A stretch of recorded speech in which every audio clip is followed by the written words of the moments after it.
அனிதா மற்றும் அஸ்வினி என்ற இரு நண்பர்கள் இருந்தனர்.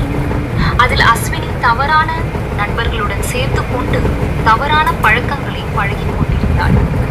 இது அனிதாவுக்கு பிடிக்காவிட்டாலும் அஸ்வினியை திருத்தாமல் அவள் வாழ்க்கை எப்படி போனால் நமக்கு என்ன என்று இருந்துவிட்டாள்.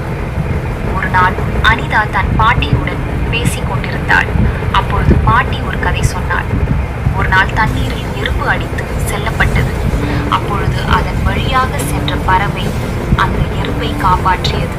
அந்த எறும்பு பறவைக்கு நன்றி சொல்லியது. பறவையிடம் ஒரு நபர் கேட்டார், நீ அந்த எறும்புக்கு உதவியதால் உனக்கு என்ன பலன் என்று கேட்டார். அதற்கு அந்த பறவை, நான் எந்த பலனையும் எதிர்பார்த்து உதவி செய்யவில்லை என்று சொன்னது. பாட்டி சொன்னார், அப்படித்தான் நாம் எந்த பலனையும் எதிர்பார்க்காமல் உதவி செய்ய வேண்டும். நாம் மேலாக இருக்கும்போது நமக்கு கீழ் தவறு செய்பவர்களை திருத்த வேண்டும் என கூறினாள்.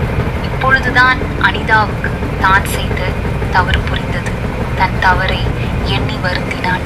நான் அஸ்வினிக்கு தவறான பாதையில் செல்ல விட மாட்டேன் என்று பாட்டியிடம் கூறினாள்.